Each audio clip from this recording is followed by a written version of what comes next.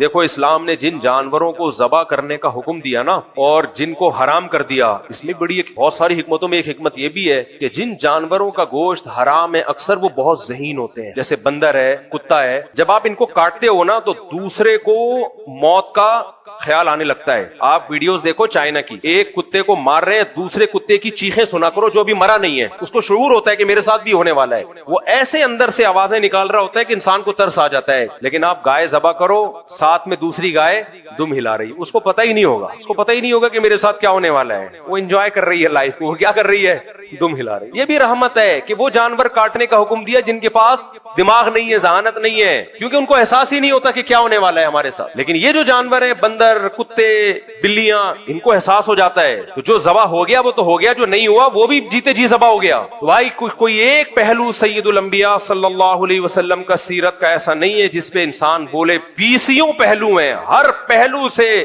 ہر ذی روح, ہر جاندار چیز پر نبی صلی اللہ علیہ وسلم کا احسان نظر آئے گا ہمیں. اس لیے قرآن یہ کہنے میں, حق بجانے میں وقت پورا ہو گیا, ورنہ میں اس کی ابھی اور 20 مثالیں دیتا کہ اگر نبی صلی اللہ علیہ وسلم دنیا میں نہ آتے, خدا کی قسم نہ جانور انسانوں کے ظلم سے محفوظ. اور آپ جاؤ ان فارم ہاؤس میں جو خنزیر پالتے ہیں, ان میں جانوروں کے بچوں کے ساتھ کیا سلوک ہوتا ہے. یوٹیوب پہ ویڈیو پڑی ہوئی ہیں. یہ جانوروں کی حقوق کی تنظیمیں اپنی جگہ, لیکن کوئی نہیں سنتا ان تنظیموں کی. جس طرح جانوروں کو مارا جاتا ہے, جو بیمار ہو جاتے ہیں, کس طرح ان کو بے دردی سے قتل کیا جاتا ہے, بہت اس میں ڈیٹیل ہے, بہت تفصیل ہے. آپ جائیں گے یوٹیوب پہ ویڈیوز پڑی ہوئی ہیں کس طرح زندہ کتے کو اٹھا کے کڑھائی میں ڈالا جاتا ہے. آج بھی ہو رہا ہے دنیا میں, زندہ مرغے کو اٹھا کے جلتی بھی کڑھائی میں ڈالا جاتا ہے. یہ سب دنیا دیکھ رہی ہے. ہم پہ کس نے پابندی لگائی ہے؟ ہم جانوروں کی حقوق کی تنظیموں کے خوف سے ایسا نہیں کر رہے, بلکہ ہم جانور پر احسان کس کی تعلیمات کی وجہ سے کر رہے ہیں؟ نبی صلی اللہ علیہ وسلم کی. کیونکہ آپ نے فرمایا کہ ہر جاندار چیز پر احسان کا اللہ نے ثواب رکھا ہے, اور حدیث کا مفہوم ہر جاندار چیز کو بلا ضرورت تکلیف پہنچانے پر اللہ نے عذاب رکھا ہے. تو آپ انسانوں کے لیے بھی رحمت, آپ مردوں کے لیے بھی رحمت, آپ عورتوں کے لیے بھی رحمت, آپ ماں باپ کے لیے بھی رحمت, آپ اولاد کے لیے بھی رحمت, اور آپ جانوروں کے لیے بھی رحمت. جتنی تنظیمیں اس وقت دنیا میں مختلف حقوق کی بنی ہیں, ان تمام تنظیموں کے حقوق کی محنتیں اور ان پہ جو سرمایہ خرچ ہو رہا ہے وہ اپنے جیب سے تھوڑی خرچ کر رہی ہیں, اربوں کھربوں روپے ان پہ خرچ ہو رہے ہیں. ان کی موٹیویشن کا آؤٹ پٹ دیکھیں کیا ہے. اور ایک سید الانبیاء صلی اللہ علیہ وسلم جنہوں نے ہم سے کوئی اجرت نہیں مانگی, ان کی موٹیویشن کا اثر دیکھیں تو ترازو کے ایک پلڑے میں رکھیں تو ہزاروں گنا نبی صلی اللہ علیہ وسلم کی رحمت کا جو عنصر ہے وہ آج جو دنیا میں انسانی اور جانوروں کے حقوق کی تنظیم میں کام کر رہی ہیں اس سے ہزاروں گنا زیادہ ہے. تو اس لیے میرے بھائی ہم ببانگے دہل یہ کہتے ہیں کہ قرآن نے جو کہا وما ارسلناک الا رحمۃ للعالمین، آپ سراپا تمام جہان والوں کے لیے رحمت ہیں. 1400 سال کے بعد بھی قرآن کا یہ معجزہ آج دنیا اپنی آنکھوں سے دیکھ رہی. باقی جو اعتراض کرنے والے ہیں جو گھوم پھر کے 2-4 چیزوں پہ اعتراض کرتے ہیں کہ نبی نے اتنی شادیاں کیوں کی، آپ کی عمر اتنی تھی تو سیدہ عائشہ 9 سال کی عمر میں تھی، ان سے نکاح کیوں کیا، یہ 2-4 چیزیں ہی گھماتے رہیں گے قیامت تک. حالانکہ اس کا بھی علماء جواب دے چکے ہیں. کوئی نیوٹرل ہو کے نبی کی سیرت کو دیکھے گا تو یہ کہے بغیر اس کے پاس کوئی چارہ نہیں ہے کہ واقعی آپ اللہ کے پیغمبر ہیں. اللہ کے سفیر اور نمائندے ہی کی دعوت میں اتنی پاور ہوتی ہے، کسی عام بشر میں ایسی طاقت نہیں ہوتی. اللہ ہم سب کو سمجھنے کی، عمل کی توفیق عطا فرمائے. وما علینا الا البلاغ. وَلَقَدْ آتَيْنَا دَاوُودَ مِنَّا فَضْلًا، البتہ تحقیق ہم نے داؤد کو اپنی طرف سے فضل عطا کیا. فضل کا مطلب اضافی نعمت جو ہوتی، فضل اضافے کو کہتے ہیں عربی میں، یعنی ہم نے خصوصی فضل کیا ان کے اوپر. پچھلے رکوع میں نبی صلی اللہ علیہ وسلم کے بارے میں جو مشرکین مکہ مذاق اڑایا کرتے تھے اور کہتے تھے کہ کیا تم نے ایسے شخص کو دیکھا جو کہتا ہے کہ ہم جب مر کے مٹی ہو جائیں گے دوبارہ زندہ ہوں گے، یا تو ان کو جنون ہے یا انہوں نے معاذ اللہ پہ جھوٹ باندھا ہے. تو اس طرح وہ نبی کا مذاق اڑاتے تھے. تو اللہ نے ان کو اللہ نے فرمایا کہ تمہیں ڈر نہیں لگتا کہ اللہ تمہیں زمین میں دھسا دے یا آسمان کے ٹکڑے تم پہ گرا دے. پھر اللہ نے فرمایا کہ جو ڈرنے والے لوگ ہیں، جو اللہ کی طرف انابت کرنے والے لوگ ہیں، وہ ان باتوں سے ڈرتے ہیں، وہ اللہ کے عذاب کا خوف دل میں رکھتے ہیں. تو اب اللہ تعالیٰ نے 2 طرح کے لوگوں کا تذکرہ کیا کہ کچھ منیب لوگ جو اللہ سے ڈرنے والے ہیں، اور کچھ وہ لوگ جو منیب نہیں ہیں، جو اللہ کی طرف توجہ نہیں کرتے. اور دونوں واقعات میں جو چیز قدر مشترک ہے وہ یہ ہے کہ دونوں کو اللہ نے دنیاوی نعمتوں سے بہت نوازا تھا. تو ایک اللہ کے شکر گزار بنے اور ایک اللہ کے ناشکرے بنے. ایک آل داؤد اور آل سلیمان ہے اور ایک قوم سبا ہے. تو اللہ کہتے ہیں آل داؤد اور آل سلیمان اللہ کے شکر گزار بنے، ان کو بھی دنیا میں بڑی نعمتیں دی، بلکہ بہت زیادہ نعمتیں دی. ان کو تو قوم سبا سے بھی زیادہ نعمتیں دی. اور دوسری قوم سبا تھی جن کو داؤد اور سلیمان جیسی نعمتیں تو نہیں ملی، لیکن کم نعمتیں ان کو بھی نہیں ملی. تو داؤد اور سلیمان بے تحاشا نعمتوں میں بھی اللہ کو نہیں بھولے، اور قوم سبا وہ ان کی نسبت کم نعمتیں ملی لیکن اس میں بھی وہ اللہ کو بھول گئے اور ناشکری کی باتیں انہوں نے شروع کر دی. تو اب یہ دونوں کا واقعہ یہاں سے شروع ہو رہا ہے، پہلے داؤد علیہ السلام اور سلیمان علیہ السلام کا. اللہ فرماتے ہیں وَلَقَدْ آتَيْنَا دَاوُودَ مِنَّا فَضْلًا، البتہ تحقیق ہم نے داؤد کو اپنی طرف سے بہت فضل عطا کیا. وہ فضل میں روحانی برکتیں بھی تھیں اور مادی برکتیں بھی. تو روحانی برکتیں کیا تھیں؟ یا جبال اوبی مَعَهُ وَالطَّيْرُ، اے پہاڑو تم داؤد کے ساتھ بار بار اللہ کی تسبیح بیان کرو، اور اے پرندو تم بھی. یہ روحانی برکت تھی، کیونکہ داؤد علیہ السلام جب اللہ کا ذکر کرتے نا تو پہاڑوں سے بھی لا الہ الا اللہ کی آوازیں آتی اور پرندے جمع ہو کے اللہ کی تسبیح پڑھنا شروع کر دیتے. اور علماء نے لکھا ہے کہ یہ آوازیں سب مخلوق سنتی تھی، کیونکہ مطلق تسبیح تو وہ تو ویسے ہی پہاڑ اور پرندوں سے ثابت ہے. قرآن میں ہے وَإِن مِّن شَيْءٍ إِلَّا يُسَبِّحُ بِحَمْدِهِ، کہ دنیا کی ہر چیز اللہ کی حمد و ثنا کرتی ہے. تو وہ تسبیح تو پھر داؤد علیہ السلام کا خاصہ نہ ہوئی نا. تو یہاں الگ تسبیح مراد ہے، وہ یہ کہ پہاڑوں سے باقاعدہ اللہ کے ذکر کی آواز آتی تھی اور پرندوں سے بھی آواز آتی تھی. تو یہ معجزہ تھا داؤد علیہ السلام کا. اس سے داؤد علیہ السلام کو فائدہ بھی ہوا کہ لوگ آپ پر ایمان لاتے تھے اور ان کا ایمان بڑھتا تھا، اور وہ بھی پھر اللہ کی حمد و ثنا کرتے، تسبیح کرتے. اور اس سے تسبیح کی فضیلت بھی ثابت ہوتی ہے. میں بار بار کہتا ہوں آج کل کے کچھ لبرل سیکولر اسکالرز آ رہے ہیں جو تسبیح ہاتھ میں پھرانے کو اور اللہ اللہ کرنے کو بڑے توہین آمیز لہجے سے اس کو کہتے ہیں ان لوگوں نے بس اسی میں قوم کو الجھا دیا، اللہ اللہ کرتے رہو بیٹھ کے. تو حالانکہ جو لوگ اللہ اللہ کرتے ہیں نا آگے کام بھی وہی کرتے ہیں. جن کو اللہ سے تعلق ہی نہیں ہے وہ آگے بھی کچھ نہیں کر پاتے، وہ صرف باتیں ہی کرتے ہیں بیٹھ کے. تو اس لیے اللہ کا ذکر کرنا، زبان سے اللہ کے نام کو بار بار دہرانا، اس کی اسلام میں بہت فضیلت ہے. آگے اللہ نے جو مادی برکتیں عطا فرمائی ان کا تذکرہ ہے. وَأَلَنَّا لَهُ الْحَدِيدَ، فرمایا ہم نے لوہے کو ان کے لیے پگھلا دیا تھا. لوہا پگھلا دیا، لوہا ان کے ہاتھ میں نرم ہو جاتا تھا، جہاں چاہے اس کو موڑ لیا کرتے تھے. کیوں پگھلا دیا؟ اس وجہ سے کہ انعمل سابغات، اس لوہے سے اب آپ اپنے ڈیفنس کو، اپنے دفاع کو مضبوط کریں گے. آپ ایک بہت پاورفل ایک اسٹیٹ بنائیں گے جس کے پاس ایک مضبوط آرمی ہوگی اور اس کے پاس ایک بہت زبردست اسلحہ ہوگا اور اس کے پاس اپنے ڈیفنس کا انتظام بھی ہوگا، تاکہ آپ پوری دنیا میں اللہ کے نظام کو نافذ کر سکیں، لڑائی میں آپ کو شکست نہ ہو. انعمل سابغات، آپ زرہیں بنائیں، یعنی جنگی جو لباس ہوتا ہے. کہا جاتا ہے کہ جنگی لباس جو لوہے کا لباس پہنا جاتا ہے نا، آپ نے دیکھا ہوگا جو ہسٹوریکل موویز جن لوگوں لوگوں نے دیکھی ہوئی ہیں کہ پہلے زمانے میں تلوار سے بچنے کے لیے کیسے بڑی بڑی جنگی لباس پہنے جاتے تھے، جنگی ٹوپیاں پہنی جاتی تھیں. خود غزوہ احد میں نبی صلی اللہ علیہ وسلم نے جنگی ٹوپی پہنی ہے، لوہے کی ٹوپی ہوتی تھی جو آپ کو تلوار اور تیر کے اور نیزے کے وار سے بچاتی تھی. تو کہا جاتا ہے کہ اس کے بانی داؤد علیہ السلام. تو بڑی بڑی زرہیں بنائیں، وقدر فی السرد، اور جوڑنے میں ایک اندازہ سے کام لیں آپ، یعنی ایک مینجمنٹ کے تحت جوڑیں. دیکھیں کچھ چیزیں ایسی ہوتی ہیں جو واقعہ کا بظاہر اہم پہلو نہیں ہوتی، لیکن اللہ اس کو ہائی لائٹ کرتا ہے، اس میں کوئی نہ کوئی بڑا سبق چھپا ہوا ہوتا ہے. اتنا کہہ دینا کافی تھا کہ آپ زرہیں بنائیں. ظاہر ہے جب ہم زرہیں بنائیں گے، جنگی لباس پہنائیں گے، تو ان کو سینا بھی تو پرونا بھی تو پڑے گا نا، کڑیوں سے جوڑنا پڑے گا تاکہ موویبل ہو، وہ آسانی سے آپ کی باڈی کے ساتھ ایڈجسٹ ہو جائیں. لیکن اللہ نے الگ سے اس کا تذکرہ کیا کہ اس کے جوڑ میں انداز، یعنی اندازے کا مطلب یہ نہیں کہ اندازے سے کام لیں جس کو اردو میں کہا جاتا ہے اندازہ، بلکہ قدر کا مطلب باقاعدہ مینجمنٹ ہونی چاہیے. تقدیر عربی میں مینجمنٹ کو کہتے ہیں. آڑی ترچھی کڑیاں نہیں ہونی چاہیے، ایک خاص اندازے کے تحت جو جس کے قد کے لحاظ سے جو زرہ بنائی جا رہی ہے تو اسی کے زرہ کے لحاظ سے وہ کڑیاں بہت ہی سوٹیبل ہونی چاہیے کہ کتنی موٹی ہوں، کتنی ان کی لمبائی ہو، اور کتنی وہ کرو ہوں اور کس دھاس سے بنائی جائیں وہ، اور کتنا ان کو فولڈ کیا جائے، اور ہر لحاظ سے، تاکہ بہت ہی آرام دہ لباس بن سکے. تو یہ اللہ کیوں بتا رہے ہیں؟ اس لیے کہ اللہ تعالیٰ کو ہر چیز میں مینجمنٹ پسند ہے. کوئی بھی کام جب آپ کریں تو ایکسیلنسی کے ساتھ کریں، اور جنگ میں ڈسپلن کی اور ایکسیلنسی کی فوج میں بہت زیادہ ضرورت ہوتی ہے. دنیا کی کامیاب فوجیں ہمیشہ ان میں ڈسپلن ہوتا ہے، ان کا ہر کام میں ایکوریسی ہوتی ہے. لیکن جہاں پینڈو پن ہوگا، جہاں کوئی ڈسپلن نہیں ہوگا، آڑا ترشا کام ہوگا، جیسے کہ آج ہمارے ہاں مسلمانوں میں ہو رہا ہے، تو فوج تو کسی حد تک اس بدنظمی سے بچی ہوئی ہے، لیکن جو عام ہمارے ملکوں کے حالات چل رہے ہیں وہ آپ دیکھ لیں، سب کے سامنے ہیں. تو اس سے قومیں ترقی سے رک جاتی ہیں. جاپان میں گیا تو میں نے وہاں دیکھا ان لوگوں میں کہ کس طرح ان لوگوں میں ڈسپلن ہے، اور جس چیز کو بھی وہ بناتے ہیں تو بہت ہی اس میں ایکوریسی پیدا کرنے کی کوشش کرتے ہیں، کام کو ٹرخاتے نہیں. تو اس آیت کا حاصل یہ ہوا کہ داؤد علیہ السلام سے اللہ کہہ رہے ہیں زرہیں بنائیں، لیکن اس میں جان چھڑانے والی کیفیت نہیں ہونی چاہیے کہ آپ ایک جنگی لباس بنا رہے ہیں، آپ ایک اسلحہ بنا رہے ہیں تو جان چھڑانے والا کام نہیں ہونا چاہیے جیسے کہ ہمارے یہاں ہوتا ہے. کوئی بھی کام ہو پوری توجہ کے ساتھ، تو خاص طور پہ ڈیفنس میں تو بہت زیادہ توجہ کی ضرورت ہوتی ہے. تو اللہ کو وہ لوگ پسند نہیں ہے جو کوئی بھی کام کرتے ہیں ٹرخانے کے ساتھ کرتے ہیں. جیسے کہ ہماری قوم میں یہ بیماری پھیل گئی ہے، کسی آپ مزدور کو کوئی کام دے دیں تو وہ آپ سر پہ کھڑے ہو کر کام کروائیں گے تو شاید کو صحیح کر لیں، ورنہ کوئی بھی کام وہ ڈھنگ سے نہیں کرے گا. سیمنٹ بجری کو ملائے گا تو پانی صحیح نہیں اس میں حل کرے گا، سیمنٹ کم کر دے گا، بجری زیادہ کر دے گا، کوئی مینجمنٹ نہیں ہوتی ہے. تو درزی کو آپ کپڑے سینے کے لیے دے دیں، وہ آڑے ترچھے سی کے رکھ دے گا، وہ بھی کوئی محنت سے اور فوکس کر کے کام نہیں کرتا. کوئی بھی کام جب آپ کرتے ہیں تو یہی ہو رہا ہے ہماری سوسائٹی میں. کوئی ریسرچ کرتے ہیں تو اس میں جان نہیں کھپاتے، ادھوری تحقیقات لوگوں کے سامنے ڈال دیتے ہیں، پھر اس میں گمراہ کرتے ہیں. کہیں کوئی سیاسی تجزیہ کرنا، اس میں بھی کوئی محنت نہیں کرتے، بس چند ادھر کی صحافیوں کو سنا، کچھ ادھر کو سنا، اور ایک تجزیہ لوگوں کے سامنے پیش کر دیتے ہیں. تو اس لیے اللہ نے فرمایا کہ اللہ تعالیٰ کو ہر چیز میں جو ہے نا وہ ایکسیلنسی پسند ہے. کوئی بھی کام جب آپ کریں تو پوری توجہ کے ساتھ کریں.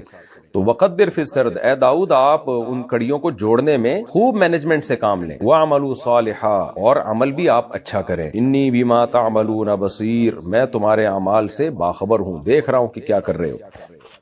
اس سے دیکھیں یہ بھی پتہ چلتا ہے کہ داؤد علیہ السلام اللہ کے پیغمبر بھی تھے اور کتنے پاورفل تھے، ان کی خلافت بھی قائم ہوئی، لیکن پھر بھی ڈیفنس پہ اللہ تعالیٰ ان کو کیسے ترغیبات دے رہا ہے کہ لوہے کی زرہیں بنانی ہے اور پھر اسلحہ بنانا ہے، اور بہت ہی یعنی جو آپ کے بس میں ہے وہ چھوڑنا نہیں ہے، پھر آسمان سے اللہ کی مدد آئے گی. ہم اسباب اختیار کرتے نہیں ہیں اور اللہ پہ اعتماد اور توکل کر کے پوری قوموں کو جو ہے وہ دشمن کی بھینٹ چڑھا دیتے ہیں، اور پوری قوموں کو کے مستقبل کو ہم تباہ کر دیتے ہیں. ولی سلیمان الریح، اور اللہ فرماتے ہیں ہم نے سلیمان کے لیے ہوا کو مسخر کر دیا تاکہ سفر آسان ہو جائے. سفر بھی اللہ کی نعمتوں میں سے بہت بڑی نعمت ہے. سفر کامیابی کے دروازے کھولتا ہے، تجارت کے دروازے کھولتا ہے، آپ کو بہت کچھ سیکھنے کا موقع ملتا ہے. اس لیے قرآن میں سفر کو بھی ایک نعمت کے طور پہ بیان کیا گیا.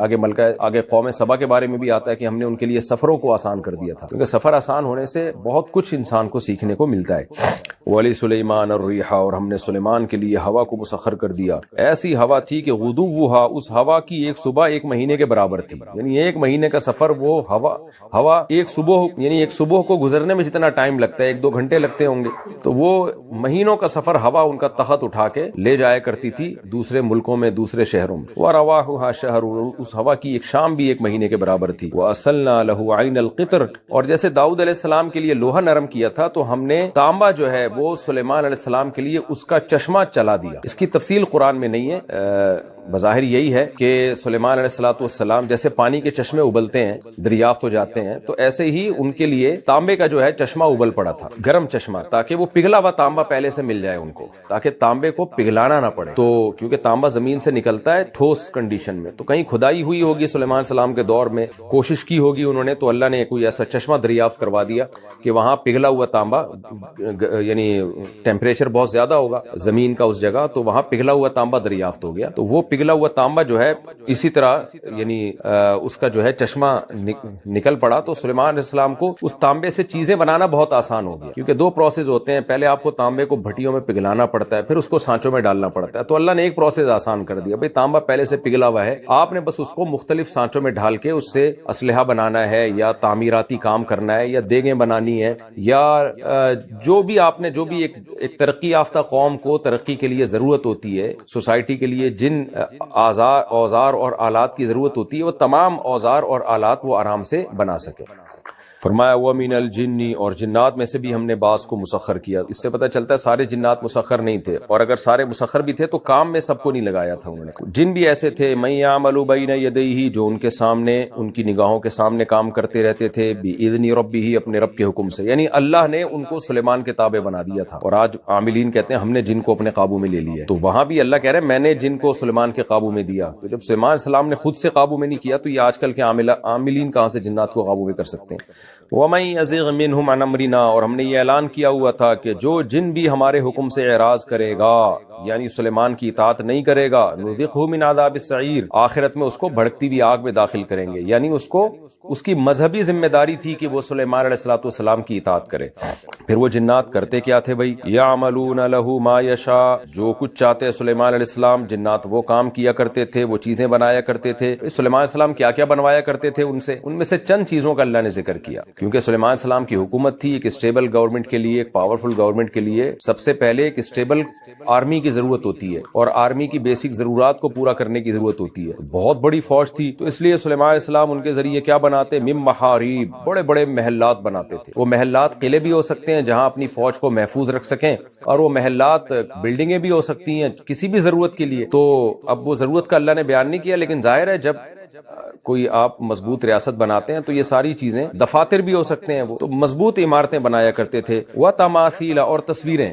اب تمثال کا لفظ مطلق تصویر کو کہتے ہیں، کسی بھی چیز کو دیکھ کے جب آپ کاپی کر کے اس جیسی شبیہ بناتے ہیں اس کو تمثال کہتے ہیں، چاہے وہ جسم والی ہو یا دیوار پر ہو۔ تو اب بعض حضرات اس طرف گئے ہیں کہ یہ جاندار تصویر تھی، بعض اس طرف گئے ہیں بے جان تصویر تھی۔ تو خوب سمجھ لیں کہ تمثال جاندار تصویر کو نہیں کہتے، مطلق تصویر کو کہتے ہیں، چاہے وہ جاندار کے چہرے کی ہو یا بے جان چیزوں کی ہو۔ تو یہ جو بعض لوگوں نے اس سے استدلال کیا نا کہ تصویر سازی اسلام میں جائز ہے، یہ استدلال بالکل غلط ہے، اس لیے کہ تمثال کا اطلاق مطلق تصویر پر ہوتا ہے، تو اس میں جاندار کی تصویر بھی داخل ہو سکتی ہے، بے جان بھی۔ تو ہمیں حدیث سے پتہ چلتا ہے کہ تصویر حرام ہے، تو اس سے پتہ چلتا ہے کہ یہ تصویر ظاہر سلیمان علیہ السلام حرام کام کیوں کریں گے، تو اس سے پتہ چلتا ہے کہ بے جان چیزوں کی تصویریں تھیں۔ اس کا مقصد کیا ہوتا تھا؟ کسی چیز میں خوبصورتی پیدا کرنا، حسن پیدا کرنا، یعنی زینت بھی اسلام میں جائز ہے نا۔ تو ایسی تصویریں بنایا کرتے تھے درختوں کی اور مختلف یادگار کی طور پہ کوئی تصویریں ہوتی ہوں گی، وہ تصویریں بنایا کرتے تھے۔ اس میں کیا حکمت تھی قرآن نے بیان نہیں کیا۔ زینت بھی مقصود ہو سکتی ہے،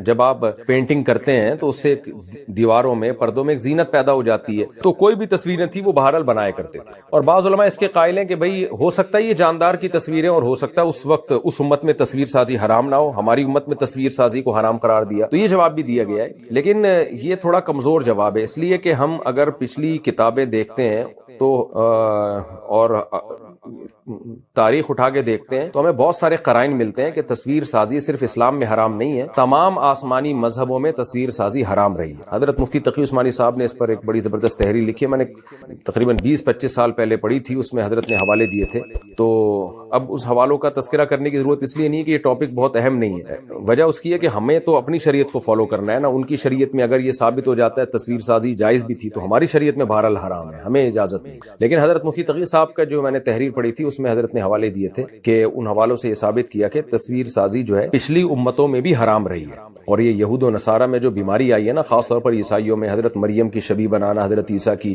اور اس طرح کے بت بنانا، یہ انہوں نے اپنے مذہب سے بغاوت کی ہے، یعنی مذہب کی مخالفت کی ہے. تو تصویر سازی، جاندار کی تصویر بنانا، یہ ہر مذہب میں حرام رہا ہے، یعنی آسمانی مذاہب میں.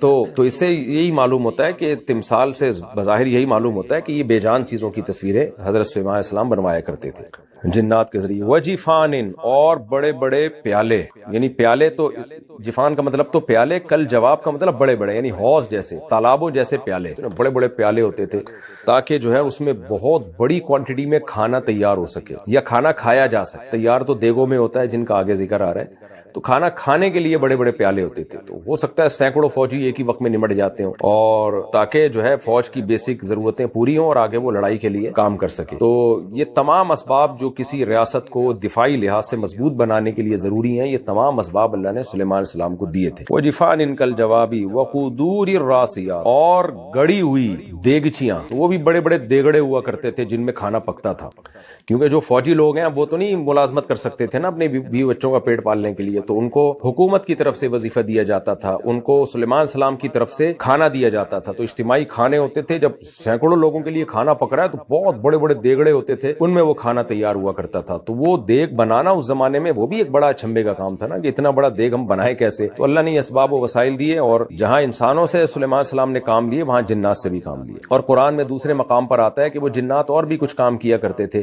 سمندر کی تہ میں غوطے لگاتے اور ہیرے جواہرات نکال کے لاتے. وہ ہیرے جواہرات بڑے مہنگے بکا کرتے تھے، وہ اکنامیکلی بھی سلیمان علیہ السلام کی اسٹیٹ کو مضبوط کرنے کا ذریعہ بن رہے تھے. اور تبھی تو سلیمان علیہ السلام نے ملکہ سبا کو جب اپنا تخت دکھایا تو وہ حیران ہو گئی نا کہ اتنے ہیرے جواہرات کہاں سے آئے جو بڑی مالیت کے ہوا کرتے تھے. تو یہ کام بھی جنات کیا کرتے تھے، اور بہت سارے کام تھے جنات کے.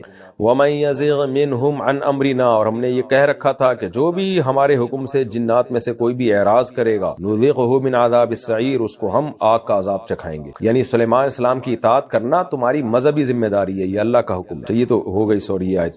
تو اللہ فرماتے ہیں وقدور الراسیات، اور جمی ہوئی دیگیں، اعملوا علی داؤد شکرا، اور ہم نے داؤد سے کہا اے داؤد کے خاندان والو اللہ کا شکر ادا کرو. کیوں؟ وقلیل من عبادی الشکور، میرے بندوں میں شکور یعنی شکر گزار بہت تھوڑے ہیں. یہ بڑا اہم جملہ ہے کہ اللہ نے فرمایا کہ تم شکر ادا کرو، کیونکہ شکر گزار تھوڑے ہیں. جو تھوڑے ہوتی ہیں نا اس کی قدر ہوتی ہے. تو میرے بندوں میں ناشکرے بہت ملیں گے، شکر گزار تھوڑے ہوں گے. تو تم ان، اور جو چیز کم ہوتی ہے اس کی ویلیو بڑھ جاتی ہے. سپلائی ڈیمانڈ کا اصول ہے نا، مارکیٹ میں جو چیز کم ہوگی اس کی ویلیو خود بخود بڑھ جائے گی. تو اللہ نے گویا بتا دیا کہ جو میرے بندوں میں شکر کرے گا نا تو میری نظر میں اس کی قیمت بہت بڑھ جائے گی. کیونکہ سارے ہی شکر ادا کر رہے ہوتے تو یہ تو کامن مسئلہ ہوتا، لیکن زیادہ تر ناشکرے ہیں، تو جو تھوڑے شکر کریں گے تو میں ان کی بہت زیادہ قدر کروں گا. تو اے داؤد اور داؤد کے آل، نعمتوں میں پڑھ کے اللہ کو بھولنے والے بہت ہیں، نعمتوں میں پڑھ کے اللہ کو یاد رکھنے والے کم ہیں. تو آپ ان کم لوگوں میں شامل ہو جاؤ تاکہ اللہ کی نظر میں آپ کا مقام اور مرتبہ بہت بلند ہو جائے.